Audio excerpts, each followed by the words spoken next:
Ladies and gentlemen, we are back for the second annual Performance Talk Roundtable with our nutritionists, our performance nutritionists, or dietitians, performance dietitians, however we want to call them. But anyway, we think this is going to be a good one. We got a nice little panel for you. Chris, how you doing, man? I'm doing well. It's storming like it's storming for everybody else on the East Coast here, so hopefully we don't lose power like you say all the time. Yeah, they're not gonna lose power. We're gonna make it all the way through. So we have four. I call them young ladies here with us today, professionals in the field of performance, and we're gonna start off with introductions. And Rachel, if you would like to go first, and then you can pass it any direction you want. Sure, I'd be happy to. Nice to join you guys again. My name is Welcome, Rachel welcome. Manner. I am a sports dietitian going on over 12 years now. I started my career as a collegiate sports dietitian at the University of Oregon, and then I transitioned over to the University of North Carolina, Chapel Hill, and worked there for 8 years. And then a couple of years ago, I transitioned into private practice, and now I specialize in working with athletes on the spectrum of dysfunctional eating behaviors, and love the work. So I'll pass it off over to Adi. Thanks, Rachel. I'm Adi Levenstein. I started my career as a sports dietitian in collegiate athletics and have since done quite a few different roles in the eating disorder realm, but again, specializing in especially that intersection of movement and eating disorders, disordered eating, and athletes specifically who are struggling with eating disorders. Again, love the work, super passionate about it, and helping people kind of live their best values aligned life.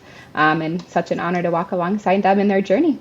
And going to pass it along to Mary Ellen. Hi there. My name is Mary Ellen. I'm excited to be back. Thank you so much for having me, to our wonderful hosts. I am a sports dietitian as well. I did start clinically at the Bronx VA Medical Center, which was an amazing place to start, and then did some sports nutrition with St. John's University in New York, and then overlapped Rachel with the Tar Heels for a while. I was with the Miami Dolphins for a couple of years full time, and then in the last, 5 years or so, I have found myself freelancing and sort of splitting my time between being a practitioner as a sports dietitian and also really leaning into education with the next generation of up and coming dietitians with some different things I'm involved in. Okay, and finally, Excited to be here. Yep, punting it over to Violet. to Joanne. To Joanne. Sorry. Hello, everyone. I am Joanne Villaflor. I'm a sports dietitian in our military tactical world. I came from the special operations community and am now at the enterprise wide for the Navy. So we've got about 334,000 sailors under the Department of Navy. So under their purview, I get to work with all Navy sports. I get to work with weight management, and I get to work with them on the ship, so ashore and afloat. I'm happy to be here. Back to our host. So I'm gonna throw the first question out there because we left this one a little high and dry last round, so we're gonna start with it this time. Diet culture in sports and the tactical realm. So let's talk about what's good, bad, and ugly about the culture of dieting in sports in those arenas where performance is critical, tactical, performance, performing arts, whatever the case may be. Somebody just start. Anybody want to take it? I'm going. Go ahead. I mean, so dieting in the sense of, so diet can just be like a way of eating, but sort of the act of dieting is like trying to manipulate your body in a way to shrink it essentially in hopes that it'll improve athletic performance. And I think in my work as a sports dietitian, working with athletes, just trying to help folks recognize the risks associated with restricting energies or restricting certain food groups, certain nutrients, that I think our athletes need to have informed consent around the risks associated with restricting their food intake. And there can be a lot of pressure to do that in diet culture, when there's like this really strong belief system that we need to have a certain body weight, shape, or size in order to optimize our health and performance. And I think we, as clinicians, as support staff, just trying to help athletes tease through diet culture, recognize diet culture, and understand that pursuing a smaller body size, pursuing weight loss, is not the same thing as pursuing health or pursuing muscle recovery. And I think it'd be So, really helpful if more athletes were educated on that topic. so stand along those lines and needing to educate athletes, understanding that I don't want to get in trouble here, but does it seem like there's a gender kind of separation between the culture of maybe shrinking if you're a female, and then if you're a male, maybe wanting to to do something else, so you go a different way within that culture? Mary Ellen. Anybody can chime in, but Mary Ellen, I'm throwing it at you. Um, I'm looking at Rachel's face. Sure. I think, we want to be careful not to paint with a broad brush, but I would Right. say that oftentimes we see this, but, the gender divide that you're speaking of. But I think as experienced practitioners, we know not to assume one way or the other. So there can absolutely be, if what you're saying is like in female sports, we're typically seeing folks that may want to be smaller, and in male sports, they may want to be larger oftentimes, but we have to really be ready to see that it can go either way. Okay.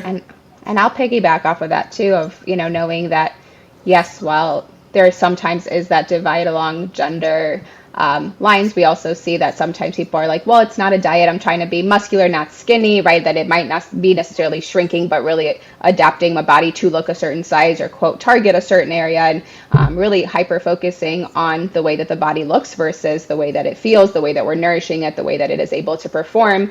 And really thinking again about that diet culture, really emphasizing that restriction versus I, as a sports dietitian and eating disorder clinician, and a lot of my colleagues, understanding that really one of the messages that's really lacking is, are we getting enough foundational nutrition? Are we really consistently fueling? Are we giving the body what it needs in order for it to be able to do the things we're demanding of it, versus this opposite, like, is it too much, right? That is it enough, I think is not asked enough in this diet culture that we all live in, and really looking at the behavior patterns. Are we able to kind of prioritize that nutrition, periodize it alongside the performance that we're asking our body to do to get enough, and then trusting that our body's going to do looks wise what it needs to do to be able to, like with the nutrition that it's getting, versus trying to micromanage that. So I know in the tactical realm, and Joanne, I want you to chime in on this side. I know in the tactical realm, that question is asked, but it's also asked, you know, what are you getting? If that makes sense. Are you getting enough? But what is it you're actually putting in your body? Absolutely. So when I look at it from my lens, we are looking at, in many ways, the holistic soldier, sailor, airman, etc. But we're also looking at what is their job task at hand. So when you talk about the diet culture, there is definitely a good, a bad, and ugly there, because the good is that they're learning how to fuel their bodies intentfully when they sit down at a dining facility, at a galley, or wherever austere environment they sit down to eat an MRE. They know that they're putting fuel in their body. However, the bad part of this is when they get home from deployment, they get into some bad habits, or they go back into a culture that shocks their body, and now they're eating without intent. They're eating for comfort and all the other emotions that they may have, especially coming back to families and home environments. And so when you look at all of that, it's looking at holistically our military and saying, hey, as a culture, as a society, how are we shifting from, just eating for comfort to fueling intentfully for themselves and for their mission at hand? So Adi, let's take that and keep rolling with it, as far as eating for whatever it is that you're doing for fueling your body, for whatever task you have at hand, or whatever position you play, or whatever sport you're in. Let's talk about professionally, how it's gone from that diet culture, and we're leaning more towards what you guys are talking about. So to clarify, like what we're guiding or hoping to support our Yeah, clients with, per- or I'm telling you, purposely vague. that's very helpful. Thank you. Ask Rachel. I mean, I think that just like everyone I think so far has alluded to, looking at the whole person, and the whole person is a physical body, an emotional being, right? We've got our psychological needs, our emotional needs, our physical needs, and that There of we course go. we don't want food to be the only coping mechanism in the toolbox for dealing with the things that come up, whether you're, a really high level athlete, whether you're a tactical human, right? Whether you're just a person that's physically active, but all of these people are people before they're all the other things, and making sure that they're having the support that they need to get their needs met. And one of those ways that we meet our needs, right, is physiologically and with our nutrition. But I think also balancing that psychological health piece, that we're not demonizing also eating and enjoying the food that we're eating, in order to make sure that those needs are met, because we also know that deprivation leads to overdoing it, which is not fun for anyone, doesn't feel good in the body or in the brain, right? And so I think there's a really a nice way to kind of walk alongside whoever it is that we're working with for their goals, and whether that be tactical, whether that be performance in an athletic space or otherwise. How are the behaviors that they're showing or exhibiting, how are those supportive of the life that they're really wanting to live, the performance they're wanting to perform, or what's getting in their way, and what are those barriers, and how do we reduce those barriers, but really kind of on that supportive lens. Well, see, I knew if I let you go, you would get it. You just, but I'm that's, glad I met the expectation there. yeah, you are all over. Rachel, let's talk about recognizing when it is a psychological issue, like Joanne and Adia brought up that psychological side. When you know that's the problem, and I'm going to ask you and Mary Ellen to kind of tag team on when you recognize it, what you do, and how do you recognize it? Sure, sure. So I think all of us as clinicians are, continually assessing the folks that we're working with, and kind of assessing their nutritional adequacy, assessing their mental health, assessing their social and emotional health. And to kind of use some of Adi's language in your intro of like, we want to support people in their values aligned behaviors. So if at any point they are experiencing these barriers or challenges that are interfering with their ability to align their eating behaviors with their goals, such as improving their muscle recovery, improving their strength, their mobility, etc., then that's where we would kind of want to step in and recognize these things and try to offer support or solutions. To kind of come back to like, what are those things that we might notice? I mean, I guess things like if we're noticing they're skipping their meals, missing snacks, going long periods of time without eating, engaging in like makeup eating, maybe kind of some poor time management or food insecurity or other sort of barriers that are getting in the way of athletes meeting their nutritional needs throughout the day. They may be experiencing some makeup eating later at night. So that would be something we might want to talk about to kind of be able to move that nutrition so it's better equally distributed throughout their day. Other things that might come up sort of clinically, we may be seeing like poor bone mineral density, poor muscle recovery, low iron stores, low vitamin D, some other kind of like clinical markers that in working with a physician we might be able to identify, and that might be indicative of poor nutrition that may be paired with poor mental health, not always. But I think it's just important that we're continuing to check in with our athletes and assess their perception of their nutrition and their mental health. They're the experts of their bodies. We may be the experts that have like the credentials, whatever, after our name, but I really try to empower my athletes that they know their bodies well, and I want them to be checking in with their bodies. And I want to create that safe space where they feel comfortable to talk to me about their bodies and what's going on with their bodies and their life and their mental health, so that we can talk about it. What is makeup eating? I mean, it kind of makes sense in the term of makeup eating, but what is it? Because we hear all the time about especially in the weight room, just eat, just get the calories in. Really doesn't matter when you get them in, right? But that could mean somebody eats 1,300 calories in one meal. It's going to be really hard to digest, right? Sure. Yeah. So I guess maybe a kind of a broad example of maybe an athlete's like missing breakfast for whatever reason, a small lunch because they're on the go or not a lot of time or money or resources, etc. And then they train kind of in a calorie deficit, so probably maybe not a great training session. But then at the end of the day, their body's like in a calorie deficit, that our bodies are going to be secreting those hormones. It's going to be going into survival mode and engage in that food seeking behavior at some point. It may be the end of the day at night, it may be at the end of the week, maybe occur at some point. But makeup eating is absolutely a survival mechanism when an athlete's unable to meet their nutritional needs consistently throughout their days and weeks.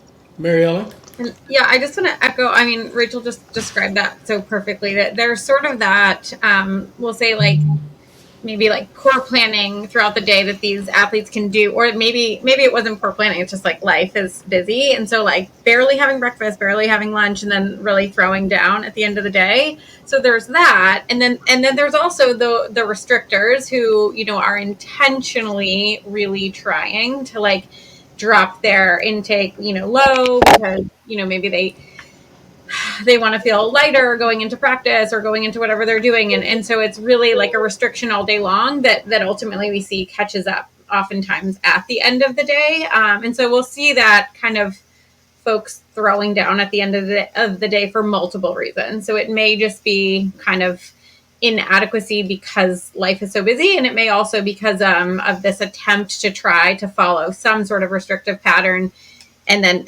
as Rachel said, that hunger just catches up to them at the end of the day. So I think we see kind of a variety of those scenarios.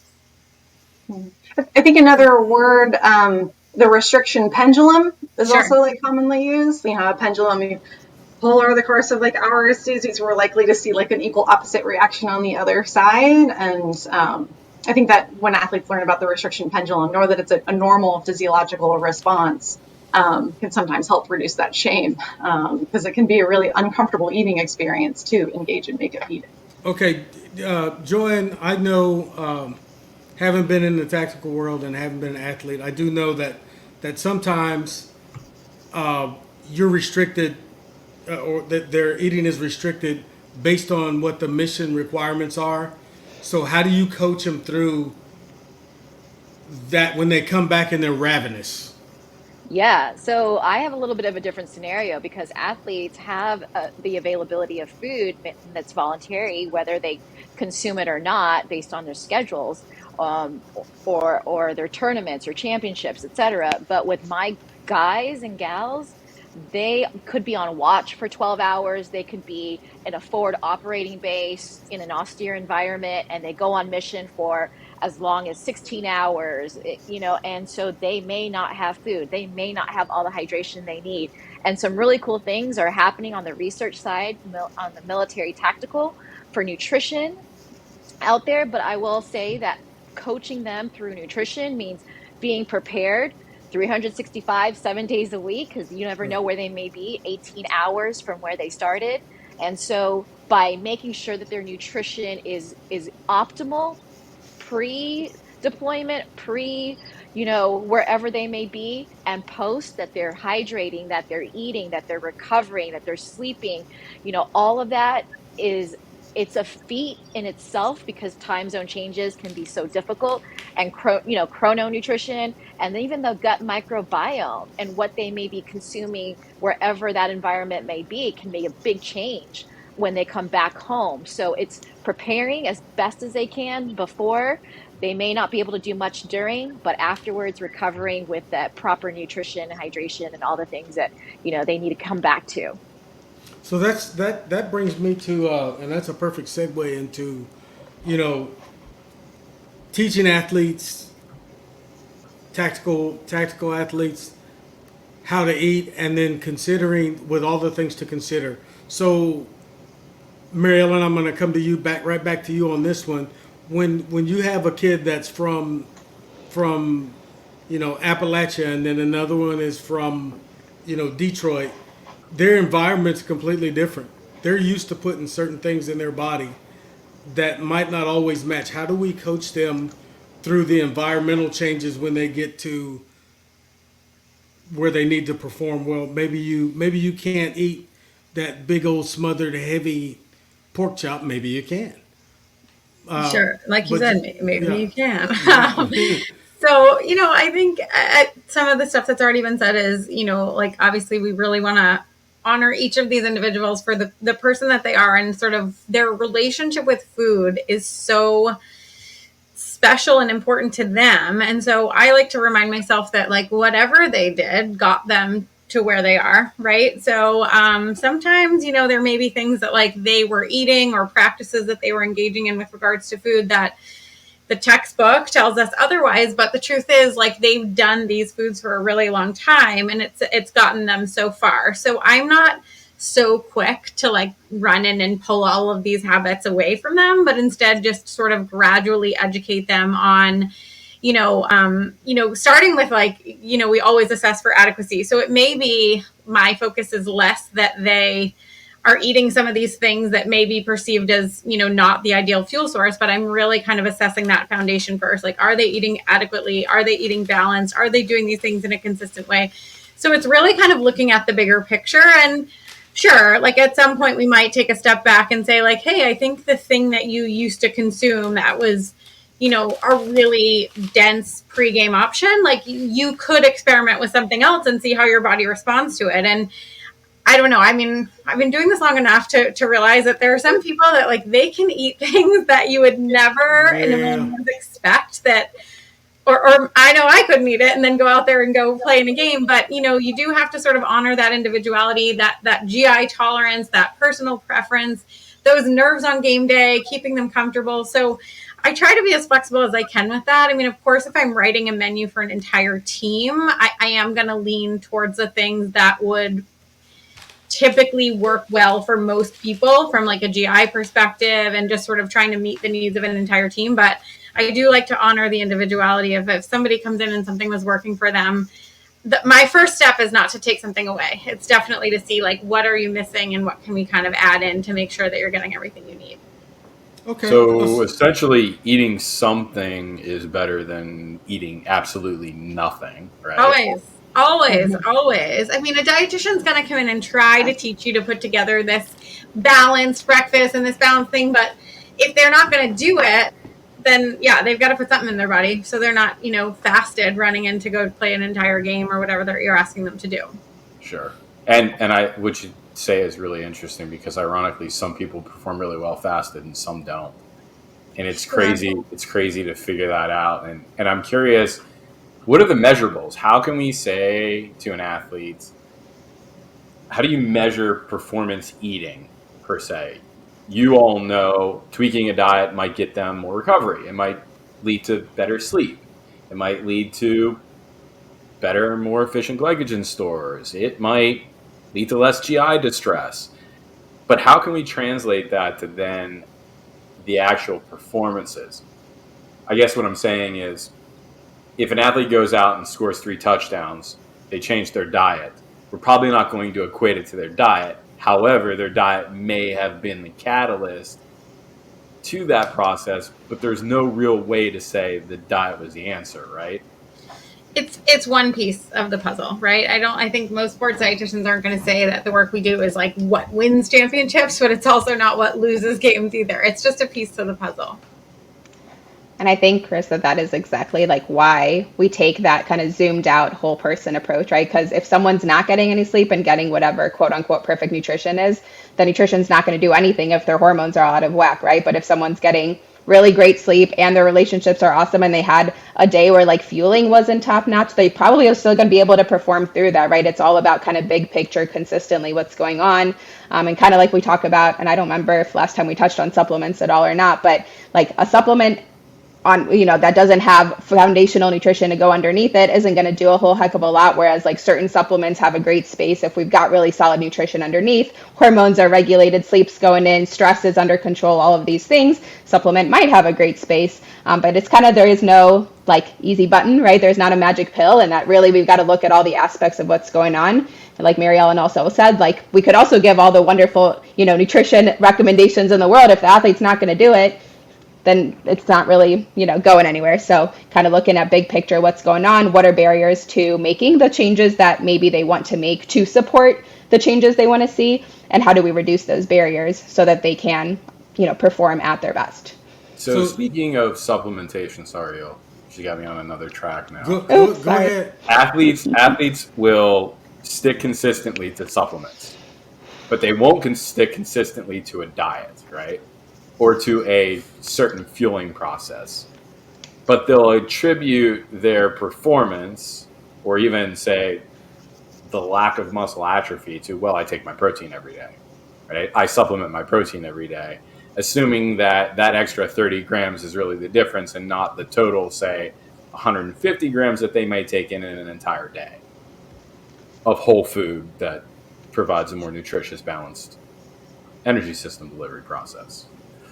How do we get their mindset out of supplementation being so easy to follow? And granted, it's easy. Put protein in a shake it up, drink it. Sure, that's easy versus cooking a meal. How do we get that mindset shift? How do we achieve that? Joanne, and I'm going to throw it up there because I know this happens in the tactical realm a lot, where the guys will basically live on a certain protein and creatine and a mixture of stuff because they think that's what's keeping them going during those 16-hour deployments or 16-hour training missions or whatever it is. So how do you approach it there? And then we'll come down to the ladies of sport. Sure. Go ahead. So I've got two different scenarios in a tactical world here, because when I have guys that are in a submarine and they come up for replenishment, as long as it may be 6 months till they can come up for replenishment. They kind of come up and see the sun, for example. So when you think about it, they're fresh fruits or fresh vegetables. They run out, they go to can, they go to like the worst of the worst when it comes down to it. And a lot of them do have to bring packaged items. Some of them do bring their protein shakes and their drinks. And that is a culture of the submariner population, for example. Otherwise, we have our military tactical that do go out in deployments. They can go out for a year long. And they do have a dining facility to eat at, but they still choose not to for whatever reason, and they want to do the shakes. And it's a culture. They stigmatize the food, especially military feeding, and then they say, well, this is going to be better for me. It's as pure as it gets, and it's really just a culture change. If we want to get that mindset to deliver that food in its whole form is still the best option. And that takes a lot of education from day zero of them coming in from basic training to their career. And so sometimes they just don't get that education. And, we have that social media at our fingertips. And so then they learn that these things are better versus whole foods first. So it's changing that shift, that paradigm with our military population. So Rachel, it's basically the education piece sounds like it's the linchpin for both tactical athletes and sports in general. Yeah, absolutely. Now, kind of speaks like the culture of a group, a team. In my time in collegiate athletics, I thought it was really worth my time to try to talk to the leaders, the captains, the seniors of the team, because they really have the pulse. They have the respect. They're the ones that are going to influence the team the most. So if they can have that foundational sports nutrition education, if they can speak to their team that hey, on this team we bring water bottles to film sessions and we drink water while we watch film. On this team we eat lunch before that 2:00 soccer practice. It's meals are non-negotiable. I think it can be really helpful when those seniors, those captains, those leaders can create a culture where they prioritize adequacy, consistency, timing, food variety. They embrace cultural foods. They they don't make comments about people's body weight, shape, and size. They want their teammates to feel loved and supported, and like their needs, their nutritional needs matter, and deserve to be met. So I think it's really worthwhile as all of us, strength coaches, athletic trainers, sports dietitians, trying to support our athletes in creating that culture that really values nutrition in a really positive sense. Okay, so we've talked about several things here in the opening portion of this roundtable. I'd like to remind everybody that this is the second annual roundtable. I'm here with Chris Costa, and we are talking with sports or performance dietitians, sports nutritionists, often they're called. But we're getting some professional insight, and I hope you're listening because it's some good stuff. Here's the next thing. The next little batch of things I want to talk about all have to do with the profession, the profession's culture, and how you work with other folks that are part of the group that touches your athlete or your tactical soldier or your tactical athlete. And anybody can start. You can step all over each other if you want to. Go ahead.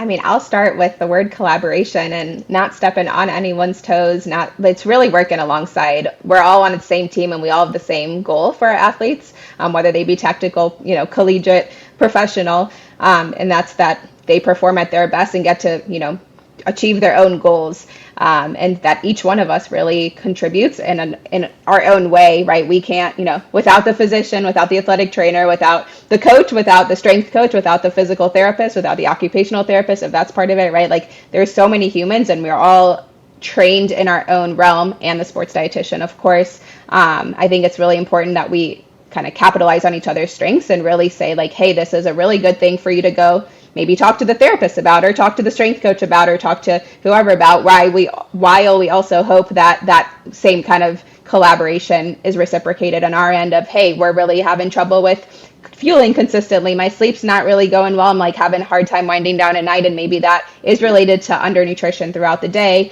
Why don't we go talk to the sports dietitian and take a look at your schedule throughout the day? Where can we, help tweak some things, help support some things? But really, none of these things can happen without the full operation. And it's such to everyone's benefit, and bottom line, the athlete's benefit when we're all working as a team. Well, I like your little format there, so I'm going to steal it for the rest of this section. Give me a word. Give me a word. Yours was collaboration, and then let's see what you think about that. Working with everybody else in the profession. I don't care who goes next. Communication. Okay. Very close, but communication. You got to communicate. I'd say respect is a really important word that comes to mind. Respect each other's expertise and role on the team. All right. And I would say share. It's very similar to many of the others, but share what you know and share amongst each other. So respect, share, communicate, and collaborate. All as part of collaboration. However you want to look at that. The reason I like to talk about the profession, and especially I know everybody here is at a different spot in their careers, doing different things.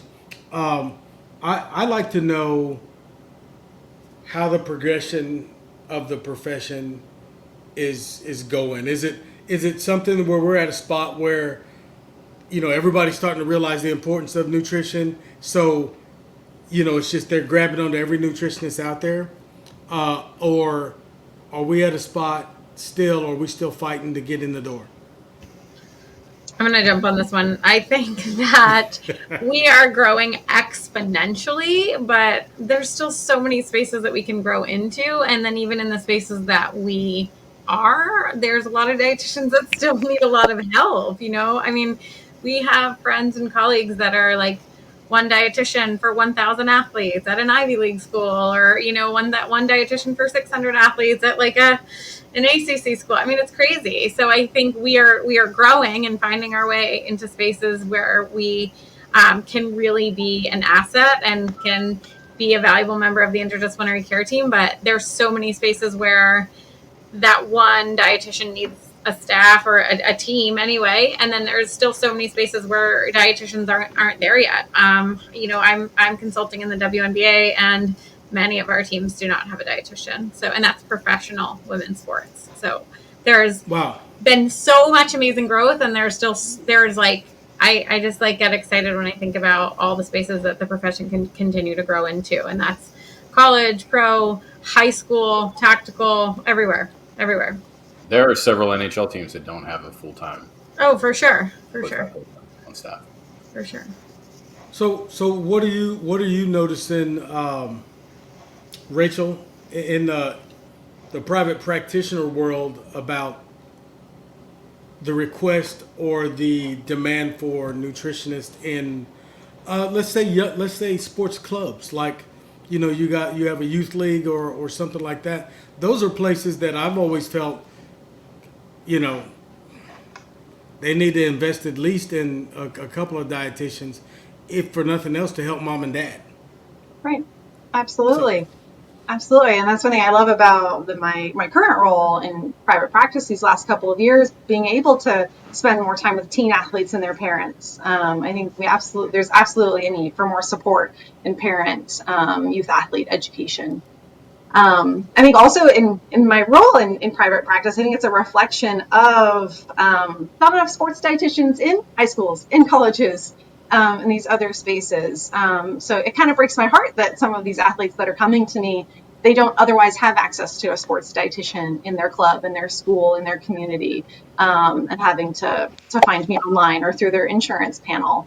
We absolutely need to have access to more sports dietitians, and especially from that prevention piece, that educating the athletes and our youth athletes. It's often, just in my personal experience, I'll just like speak to what I'm doing.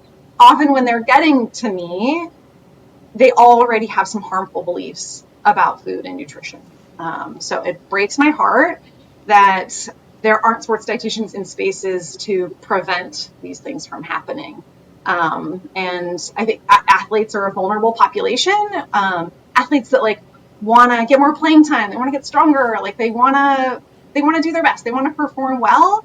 I feel like are really vulnerable to this, nutrition myths and disinformation that's kind of floating around our culture and our social media, and sometimes 14-year-old, 16-year-old kids just like maybe don't know any better. And I feel fortunate to be in a position to be able to help them, but I kind of wish there were sports dietitians in spaces to maybe prevent them from getting to me. yeah, the one of the things that I also noticed, and Joanne, you can probably speak to this, that when you're in populations like that, you often become the family dietitian. All of a sudden, mom walks up to you or dad walks up to you, and they're going, what should they be eating, or what, you know, uh, how can we do this better at home, or that thing. So talk a little bit about that, Joanne, and then Mary Ellen, I seen you shaking your head. You can go after she gets done with that. So I'm going to tag on to Rachel's population. She was mentioning kids, do you know that in the Department of Defense, we are not meeting our recruitment numbers? And it's these high school kids that try to go into our military, and only 2 out of 5 may actually get through basic training. But so many of them can't meet physical fitness standards, nor are they just able to get in because of, other reasons, but a lot of it is because of the overweight and the obesity. And so you talk about where the dietitian touch points could be. It is when they are still youth, when they're still learning how to eat. So the dietitian has so many touch points that could help us, and it has affected, who'd have thought nutrition will affect our national security, but we don't have our military force multipliers as much as we should. So when I look to see where have I evolved when it comes to being a dietitian and a sports dietitian, in fact, I have seen some great shifts. For example, the Army has a holistic health and fitness program, which they also call H2F.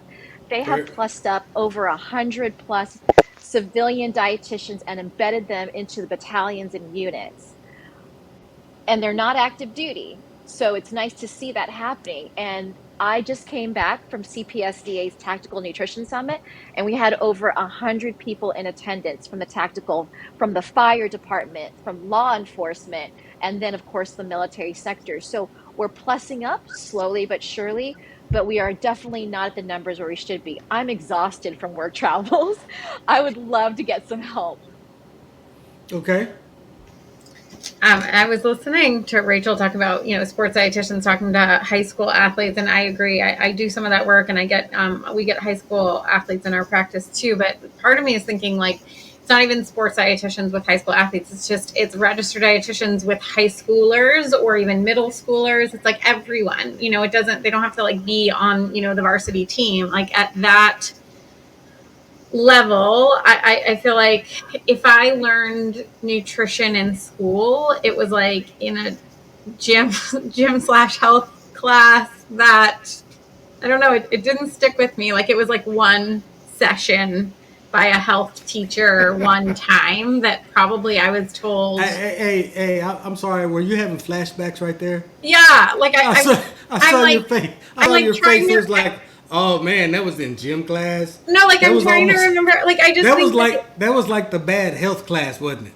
yeah, I like think a lot of us have had that experience. And then like it was probably like very, I don't know, Rachel can jump in on this, like very diet culture-y, like don't eat this, don't eat that, this is bad, you can't have, like that's probably I think what it was. And it's just like we've come so far that I don't know. I mean, I wonder if there's really, and this kind of, lends itself to finding a way that we could get more people eligible for the military, is that these middle schoolers or high schoolers probably, need just real nutrition education at that level, I would even add, food competence, right? The things that we're taught, maybe if we have any nutrition touch points, are like a nutrition label education that's not really super helpful to really like, how is this actually applicable to my life? And more even basic things of like, what is a grocery list? Like, how do I like go with my parents to the grocery store as a child and like try a new food, right? Or like, is there cooking happening at home? Even very basic level kind of food prep,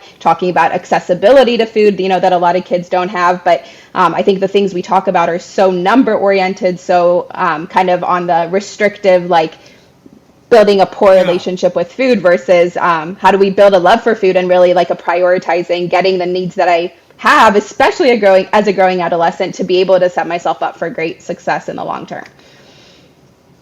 Yeah, I mean, listening to you talk about that, I'm like, it might even go back to like, I remember when I had my kids, the hospitals offered like all these different parenting classes. Obviously, there's like the breastfeeding class and like the CPR class, and there should probably be like feeding your family class. It probably should go as far back as that, because how do I pack a lunch for my kid? What does a dinner look like, in the evening? Yeah, and like how do you like create a home that doesn't fall victim to diet culture? Many parents don't even realize they're doing it, and that I think like Rachel probably agrees, a lot of times when you get those high school athletes, these well-intentioned parents are the ones that have often created, they think they're doing the right thing, but they've created the culture that is why their child is often, or part of the reason, let's not blame the parent entirely, but part of the reason that their high schooler is struggling is some of just like the stuff that the parent is trying to unravel as well with their relationship with food. So we can rip this up a lot and get all the little pieces, but one of the points I want to take away from this part is,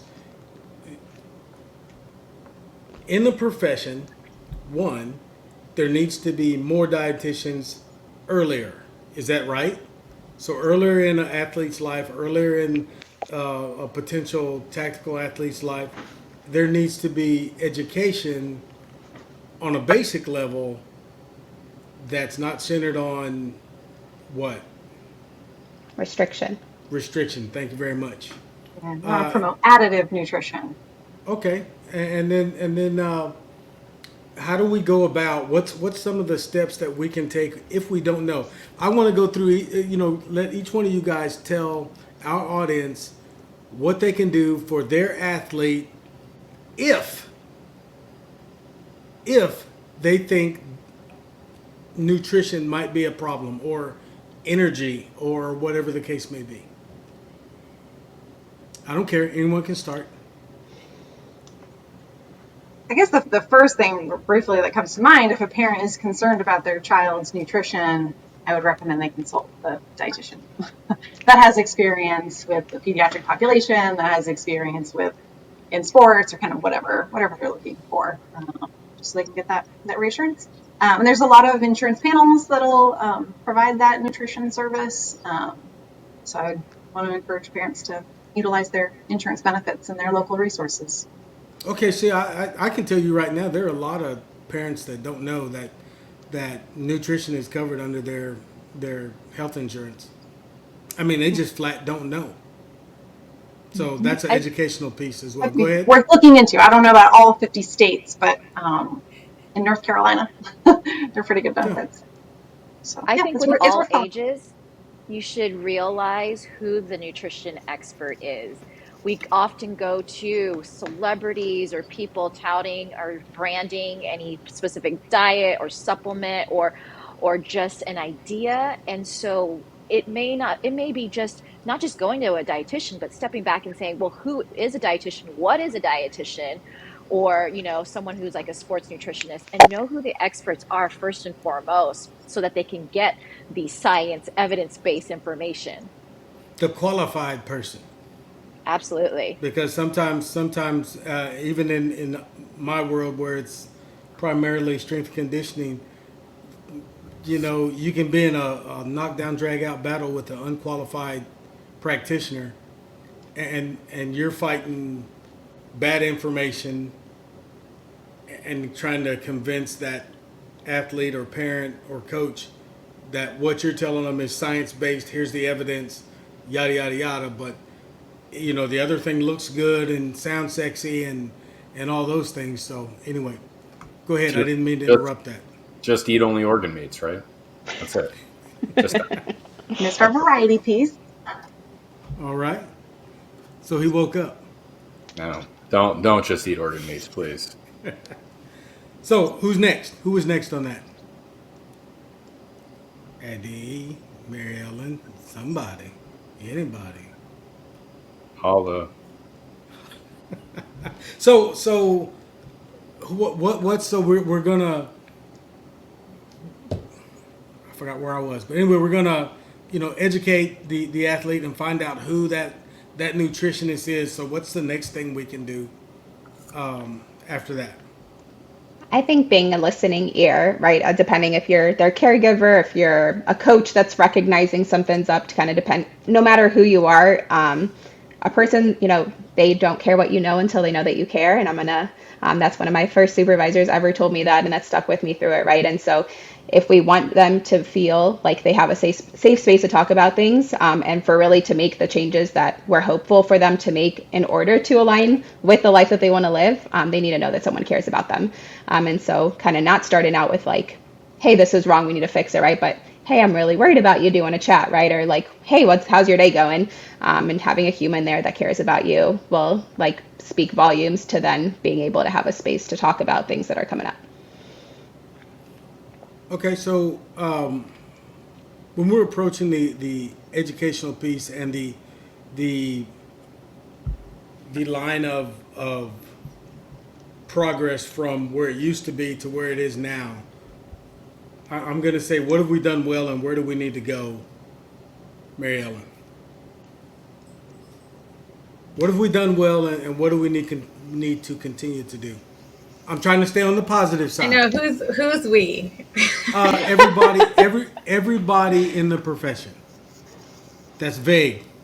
So not just performance nutritionists. Yeah. Or dietitians, but those guys like me that work with you. Sure. First thing is I know that I have to respect what you do and not be put offish about it. That's a word I made up. Put offish. It's a good word. It's a good word. What have we, the collective performance professionals, done well? I think we've all seen this shift, acknowledging that intersection of sport culture and diet culture that Rachel so eloquently speaks on often. And I think dietitians are leading the charge, but I do like seeing that the other groups are getting on board. I think like athletic trainers and strength coaches are listening and understanding and learning and collaborating. I think it's been a lifetime of probably some practices that can be harmful for a lot of people, and so everybody's really trying to grow and learn and shift and support that person in the best way that we can. And so I think all groups are leaning into that and trying to get away from just like harmful practices that have kind of lived in sport for a really long time. Rachel? I guess my initial thought, just kind of piggyback off of what Marianne's, an example of what that harmful practice might be that I feel like I'm seeing less of is that that polarization of food, like these are the good foods, the clean foods, we're only eating these, versus like these are the bad foods, the toxic foods, we shouldn't eat any of these. I feel like, and I'm one of 300 plus million people in this country, so I can't speak for many folks, but I feel like I am seeing a positive shift forward of challenging that dichotomy and trying to like embrace that all foods fit approach, knowing that like we can have carbohydrates, proteins, fats, fruits and vegetables. We can't have desserts. We can't have these convenient snack foods. We can have all of these things, and we don't need to be labeling foods as good and bad, and forcing that hypervigilance about being good or bad, which just lends to guilt and shame when we inevitably eat that quote unquote bad food, which in and of itself is harmful for our health. Like if we're feeling like we're eating a bad food, that can increase the cortisol in our body, and that in and of itself can be harmful for us. Not so much the cookie, but if we're challenging that hierarchy of food labels and embracing that all foods fit approach. Our cultural foods fit here, our convenient foods fit here, my parents' favorite foods fit here. We can build meals and snacks that meet our nutritional needs, that meet our cultural needs. And we don't need to create that good bad dichotomy that leads to all of that confusion. So I feel like I've seen a shift getting away from that kind of language around food, but maybe your listeners have another idea. Well, Joanne? So I think about the professionalism in this podcast, and I bet 100% that everyone's really great, if not fantastic at their jobs. And that's why we're here as subject matter experts. Look at, so what we're doing bad, in my opinion, because I think there's this perpetual optimism that's such a force multiplier. But when you have someone in the clinical setting, a dietitian, they're there because someone has a disease process and it's reactive. And so the perspective of I'm going to see a dietitian has a negative connotation to it. When you shift that paradigm to the sports performance, what we're not doing well is we as performance dietitians here on this podcast, we're not marketing ourselves. We are such the type of personalities that do really well behind the scenes, behind the curtain, and we get our athletes ready. We get our tactical, our military, our law enforcement, we get them ready and prepared as best as we can. But we don't showcase that enough. And I think if we really want to, entice future sports dietitians in general, we need to show them what our work is meant to do, how meaningful it is, and how much, our passions are all there. We all love what we do, I'm sure. And so how do we market that better is what I see that we need to work on, I think. Okay, that's a unique perspective because I get what you're saying. Everybody sitting, and looking at this screen right now has that's humility and being humble is like a number one thing you can see up over everyone's head. But I'm telling you, I have looked at everyone's bio here, and you can brag on yourselves a little bit, just a little bit. And don't forget that there's some promotion that goes in that, you know, when you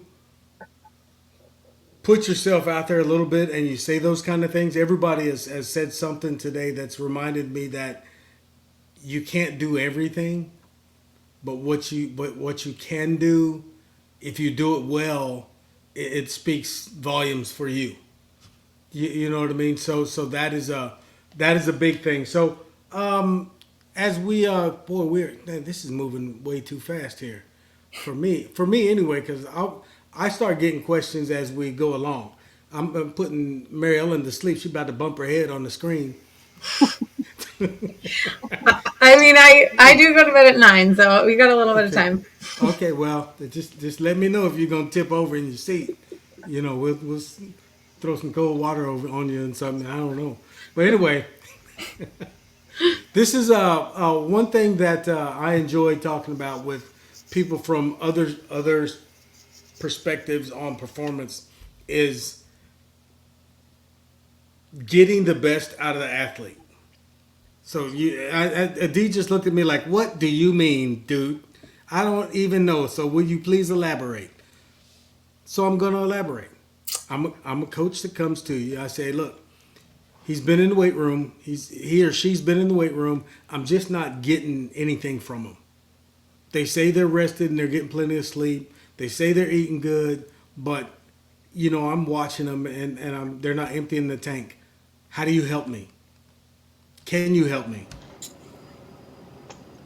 I think this goes back to that collaboration piece and the other tools that we have, hopefully, that our athletes have at their disposal or that we can provide. But, you know, this is one that I would say, like, is there something else going on in their life that's not physiological, right? And that all of these, and actually, kind of in the previous question, the thought that came to mind, one of the things that I think we're doing progressively better as an entire performance team is looking at the athlete Okay. from all perspective and looking at them as a human, right? A human that is also an athlete. And so is there, if they're in school, like, you know, our grades drop in, is there a relationship situation? Is there a financial situation? Is there, what else is going on? Because at the end of the day, we are driven by our unmet needs, right? And if there is an unmet basic need, then all these other things aren't going to be prioritized because that's how our body and our brain function, right? And so being able to also call on our other colleagues, whether it be a sports psychologist or, you know, the athletic trainer that might have a really good rapport with our athlete that might know more of what's going on, to be able to kind of put those missing pieces together. So she just nicely said and professionally put, "Calm down, coach. It ain't no problem." I did not say it's not a problem. I said it might not be a nutrition or exercise problem. I'm just giving you grief. She But said, no. "Look elsewhere." She said, No, "Explore all options." Here we go. She echoed what she's been saying all along. Is like it's so holistic. It could be nutrition. It could be so many things. When I was in the NFL, I had a coworker that used to always say, "If the man ain't right, the player ain't right." So you got to get the man right first. You got to get him right. Get him right off the field. You can get him right on the field, right? Yeah, there you go. And that's the same in the military setting. If there's family problems at home, how is a guy going to pay attention to his mission and be focused and concentrated and be able to, like, if he's a sniper, have that, you know, ability to have that, you know, fine motor movement while he's thinking about his family, his wife, his kids at home. And so you got to fix those first before we can even talk nutrition. So it's not what I hear here is it's not always just one thing. There's not, and we know that, but I ask questions sometimes to bring that up in several different ways to get that from the panel because our listeners and our audience, they're always looking for the one thing, and it's most of the time is not the one thing that's the issue. So you know you just had four other professionals tell you as you listen to us today on this second annual roundtable with Performance Talk, Yul and Chris. The you know ask the coach. You know, ask if I ask Addie, can she help me, and she says you might want to look at this because it might not be physiological. Well, it might be psychological, or it might be something at the house, or it might be financial, or it might be whatever the case may be. It's going to be several things before we can take care of nutrition. We have to make sure that that's the only problem. Is that what I'm hearing? or if it's even the problem.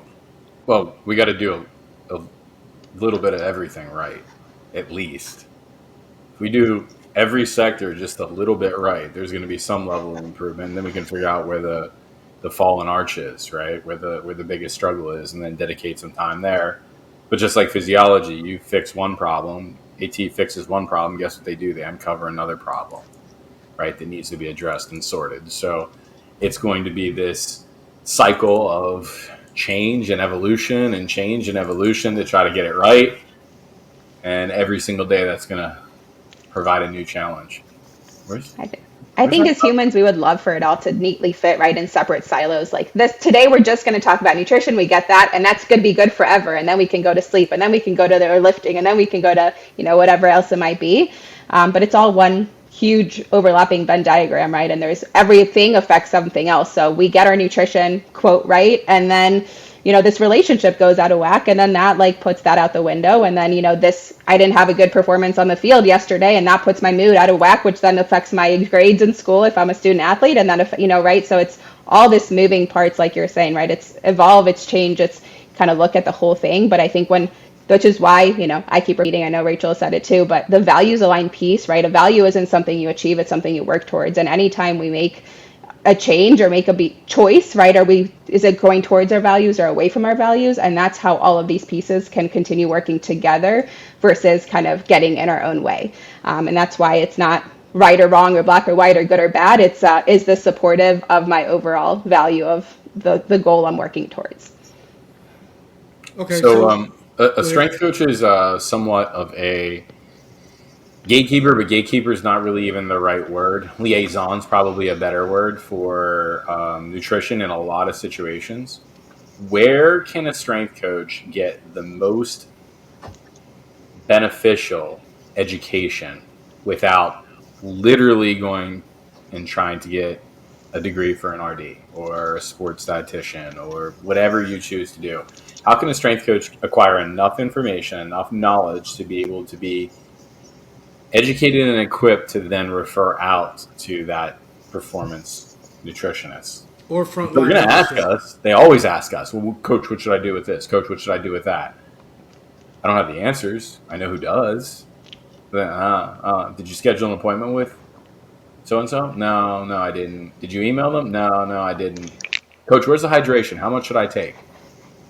Right? So I have a thought here. Thanks for this question, Chris. I think it's a great one. So my first response in my mind was like, okay, he wants to know what is the best certification, and there's a whole bunch out there, and I actually don't know which would be considered the best.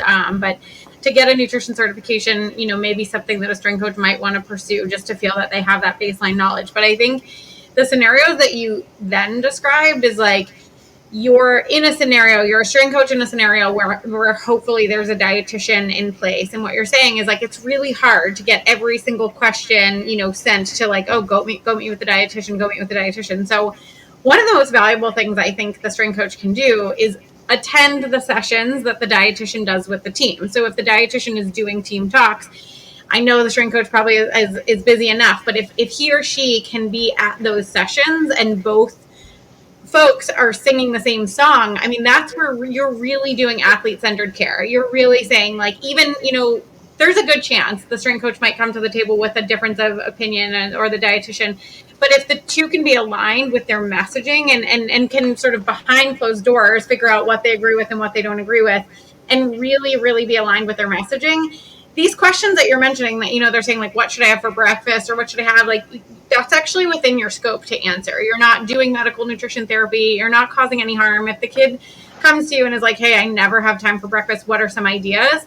I think the way that we really move the needle is you then give them the ideas that you also learned in the session, or you saw in the materials, or you saw on Instagram. So really working together is following that dietitian or nutrition team's work and being the echo. And in the same way that, I think if an athlete were to ask a strength coach something related to strength and conditioning or athletic training, it's our responsibility to really refer them back and say, hey, I saw on Teamworks that they were encouraging you to go do, your Normatex or go do your things. It's we're all plugging each other's services. And so, yeah, sure, you could get a certificate, but I think to really put the athlete at the center is really singing the same song and giving the same messages that nutrition was giving. Because when you start giving different messages, you're just confusing the athlete. 100% So, agree. so for the tactical athlete, that's that first line supervisor or that leader that's in the coach's position. That usually has a mid-level certification that qualifies them to do a certain level of strength work, but they are the assigned leader in that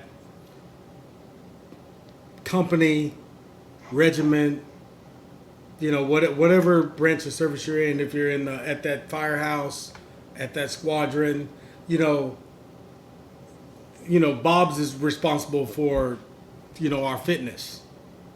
So he has the certification. So he's the one that's going to be fielding the nutrition questions and needs to like you guys said, like Chris and Mary Ellen just, so elaborately went through. He's going to have to do those things and be able to refer his people to the right people, or at least back up what they're being taught, because he was sitting in the class too. That's just, If he's in that meeting, then he can say, hey, did you go see so and so, or did you go sign up for whatever? So certification chasing is just so passe. Honestly, it's yeah. for the most part, it's a waste of time. I think Mary Ellen hit the nail right on the head. Spend time learning from the people that you have to share an equal message with. Like, seek them out, because I can promise you, right? That's If a strength coach walks into the nutritionist's office and she or he has time, they're going to love talking to you. And the same thing, the inverse is going to apply. If you walk into the strength room and you want to drop some knowledge on me, or you just want to have a chat, like, if I'm available, I love it. And then it ends up diving into this other parallel that you didn't even expect the conversation to go, and you both walk away learning so much. But guess who sees that? The athletes do if they're in there, and even if they don't, they might pass through, and they're going to see that interaction, they're going to see that relationship building, and it's going to make it so much easier, and they're going to be so much more committed to you when you say to them, hey, I told you to email Mary Ellen, did you? No. Why? She was just in here yesterday. You just saw us talking, right? I just introduced you to her. Why haven't you reached out yet? Right? So now the onus is then on the athlete. The athlete knows that you expect them to do that. And when they fall off and they say, well, I didn't do it, well, now you can circle back around and say, okay, well, let's make changes. Let's make those positive changes. We always get down to the end of whatever we're doing, and I hate it because I don't like to go into the final segment. But we got plenty of time, but this usually takes about 15-20 minutes. I want everybody to talk to us a little bit about what you have coming up, and whether or not you're excited about it. And you don't have to be excited about it. You can tell us, I'm tired of this, I don't feel like doing it. No, don't do that, please. Anyway, so we're going to give everybody whatever amount of time you need to tell us what you have coming up and kind of plug what you're doing and where you are and where you hope to be in the near future. Anybody, somebody, everybody, same time, one at a time, two at a time. I guess I'll jump in. I was the first bio. I'll be the first one to wrap this up. All right. So I am currently in the season of wrapping up the summer. So I'm really excited to chat with my athletes, my college students, my high school students, and how they're going to practice what we've been talking about all summer and implement in their new school year and their new sports seasons. I get a lot of energy and passion from the people that I work with. So I'm looking forward to that in the coming weeks. People getting ready for their sports seasons in the school year, and me getting to walk along with them and witness their amazing work. And on a personal note, I'm heading to Topsail, North Carolina next week, and I'm really excited to go on a vacation as well. Okay, so you headed off to vacation. So, Rachel, when you're going back to school and everybody's getting ready to go back to school, what's some of the things that you do to Somebody left. What's some of the things that you do to in order to prepare for that type of transition? The words that are coming to mind are cope ahead. I feel like I Okay. use that language on a daily basis, asking my athletes, athlete-centered care, right? Like, how are you going to cope ahead for these challenges with having an early morning practice? How are you going to cope ahead with having lunch on the later side? How are you going to cope ahead with all that diet culture talk on your team? And just trying to build their competence and their confidence, and their ability to nourish themselves through their school year, through their sports season. Okay. Adi? Sure. I actually just moved into a new role in my in the eating disorder treatment center company that I work for as a clinical training specialist. So I'm really excited to get to support kind of newer teammates that are joining the team in kind of this positive messaging around food, how we support our patients, a lot of which end up being athletes at these higher levels of care too, in working through their recovery and improving their relationship with food. And then on kind of outpatient, I also do some private practice work and also loving getting to supervise some dietitians that are working towards some of their credentialing for certified eating disorder specialists. And so kind of looking forward to seeing how that is all going to shake out in these next, in the coming future. So, Okay, well, it sounds like that was a big step or a big jump for you, and you're right in the middle of it. So, yep, good luck. right in the thick of it. So loving this transition season. Okay. Mary Ellen. Let's see. You know, I have my hand in a whole bunch of things, but I think I got to talk about my libs. We beat Oh, New York Liberty, beat the Vegas Aces okay, okay, okay, yesterday. yeah. We All beat the right. Aces, the very talented Aces. We beat them. And I'm just going to tell y'all, if you are not tuned into the WNBA, now's a good time to start. And we've got a little over a month left in our regular season, and then we're going to start. I have an echo happening. There we go. We're going to start the postseason from mid-September to mid-October, and I'm telling y'all, tune in. It's going to be awesome. Okay, so you got the WNBA run going on, and it's where you guys sitting right now? Well, winning our division. Vegas was winning their division, but Right. we beat them yesterday. So I don't know, like, if they're still number one because of their record. We're still number two. I don't know. I'm not worried Okay. about the record. I'm just saying, Oh, you, pay attention to the next 2 months. she's going real gangster. I ain't worried about the record. No, we have a good record. We got to play the game. No, we have such a talented team. They're so fun to work with. Tune in to the W. Go look it up. Indeed. So, Joanne, you are back, and What we're what what everybody is everybody is doing is is just just tell them tell them where they are right now and what and what they have going on. Yeah, well, the Department of Defense has a lot going on. That's a true That's a true statement. statement. All you have to do is turn on the TV and look to see where we're fighting our wars. And that's not even the ones that we don't even talk about. Right. So, Right. with that said, I have to think about where are we sending our military? Where are they getting their food? How are they eating?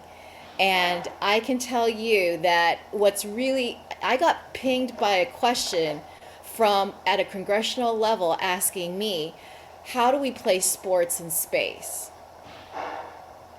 So Oh. there's a lot going on. We're fighting wars not just high in altitude and cold, freezing temperatures.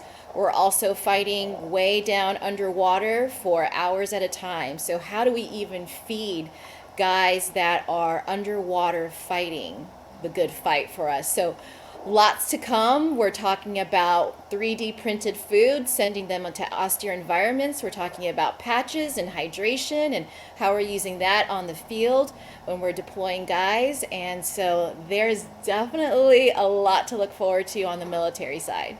One of the things that I've learned over the course of the years that there's two things that drive innovation in performance, whether it's performance nutrition, strength conditioning, whatever it is, that sport and military. And it's funny how sometimes in sports things will become critical as part of the mission critical in the tactical world, and then in the tactical world, some of those things come over to sports, from everything from learning how. Well, I'm going to tell you this: hydration came from the tactical world. The The reason reason the, re- Yes. the the reason reason that happened was was because we're fighting in the desert, we're fighting in the jungles, we're fighting all these places, and you learn that you have to hydrate a specific way and consistently in order to be able to last out there. But hydration is also critical in cold weather. Yeah, absolutely. And I think that's where you see like those position statements come from, is because they stem from the military side and all the challenges, and then they translate over to the sport performance side. Right. right, And it goes both ways. Well, Chris, do you have any final questions for our distinguished panel today? I do not. I just want to thank everybody for showing up today, giving us your time, roughly an hour and 30 minutes of your time. And for much of us, it's about time to go to bed. So we really appreciate you. You and Mary Ellen are reaching for the sheets in the bedtime. What, y'all got to get up early or something? I got nothing to do. No, I'm kidding. I'll be up at 5. Lucky you. Yeah, But, you never know what my daughter's gonna throw at me, so I don't know. Listen, ladies, thank you very much for being part of this panel again. I look forward to talking to you in the future, whether it's just dropping a note and seeing what you're up to or whatever the case may be. But in the future, I am sure we'll be tapping you on the shoulder for an individual guest appearance on the show. Mary Ellen has done one. I know Rachel has done one. But don't think you're gonna get off the hook with one. We're gonna see if your team comes back and wins, and then I'm just gonna stalk Rachel, so it doesn't matter. You know where to find me. Okay, I love chatting with you guys. Thanks for having me. ladies, thank you very much for your You're time. welcome. Appreciate you. Thank you. Good to see y'all. Thank you.